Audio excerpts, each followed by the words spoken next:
kelgandu. O'g'limizmikin? İmtihan natijasini ep keldimikin deyman.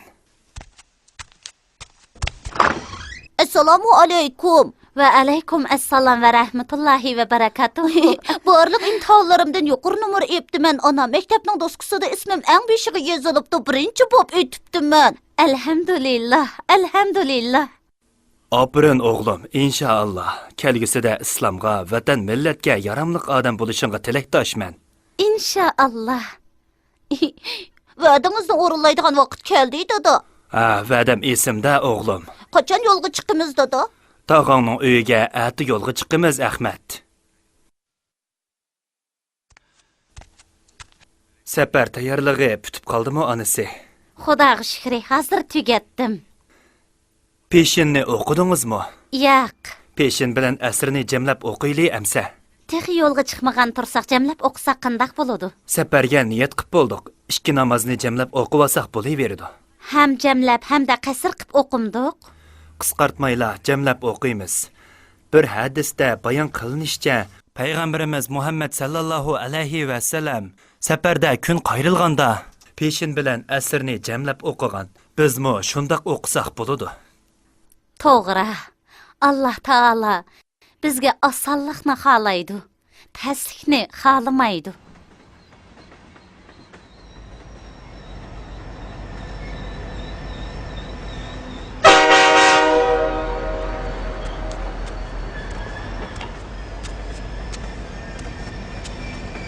Allah xolisa berib telefon qilaman inshaalloh.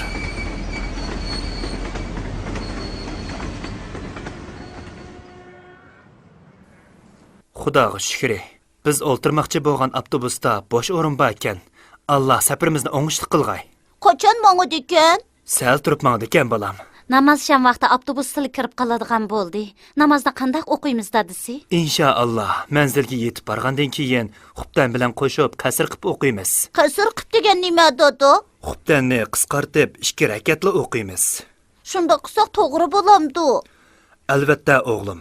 Alloh taolo safarga chiqqan vaqtinglarda kofirlarning o'zinglarga ziyon zahmat yetkazib qo'yishidan qo'rqib, namozni qasr qilib o'qisanglar, undaqda sizlarga hech gunoh bo'lmaydi. Kofirlar sizlarga haqiqatan o'p-ochiq dushmandir degan. Alloh taolo bu oyatda mo'minlarga safar qilganda farz namozlarni qisqartib o'qisa bo'ladiganligini bayon qilgan. Ya'ni peshin, asr, xubtanga o'xshash 4 rakatlik namozlarni 2 rakatga qisqartib o'qiymiz. Dinimizda qiyin ish yo'q, bolam. Undaqda bomdod namozini 1 rakat, sham namozini 1,5 rakat o'qiymiz-kan. Shundoqmi, dada? Yo'q, bolam. Bomdod bilan shamni qasr qilmaymiz. Faqat 4 rakatlik namozlarni qisqartib o'qiymiz, bolam. Payg'ambarimiz va sahobiylarimiz shundoq qilganmi, dada? Shundoq, Ahmad. Safarda namozni qisqartib o'qish payg'ambarimizning sunnati. Uningdan keyingi xalifalarmi shundoq qilgan. Payg'ambarimiz Muhammad sallallohu alayhi va sallam safardagi vaqtlarda namozlarini qasr qilib o'tgan. Abu Bakr, Umar, Osman, Ali va boshqa sahoba raziyallohu anhularmi shundoq o'qigan.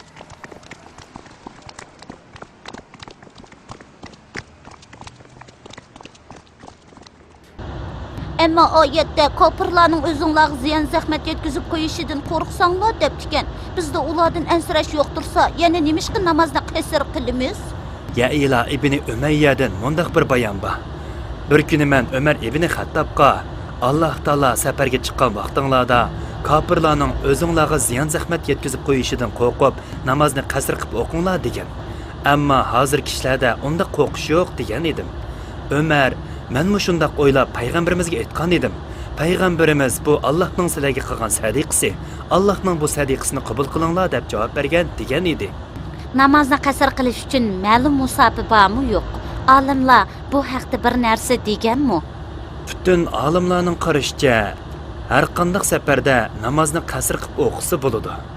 Bir qism mazhablarda musofi bekitilgan. Shunga safarga chiqqanda namozni qasr qilib o'qisak bo'ladi. Baribir safarga chiqqandan keyin uyda peshinni qasr qilib o'qimadik-ku, amisa? Mahalla yoki shahardan chiqqandan keyin namozni qasr qilish boshlanadi, bolam. Qaytqanda bo'lsa, mahallaga kirganda andin to'liqlab o'qiymiz.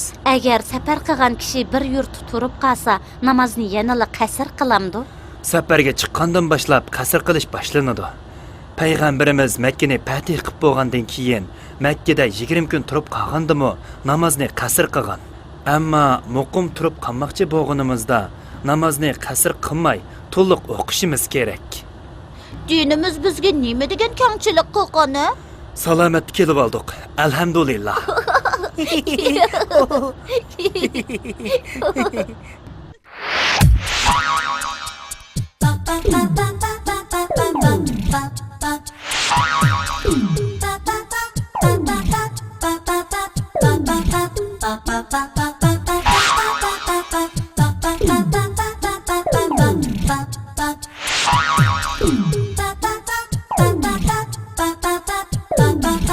Ba ba ba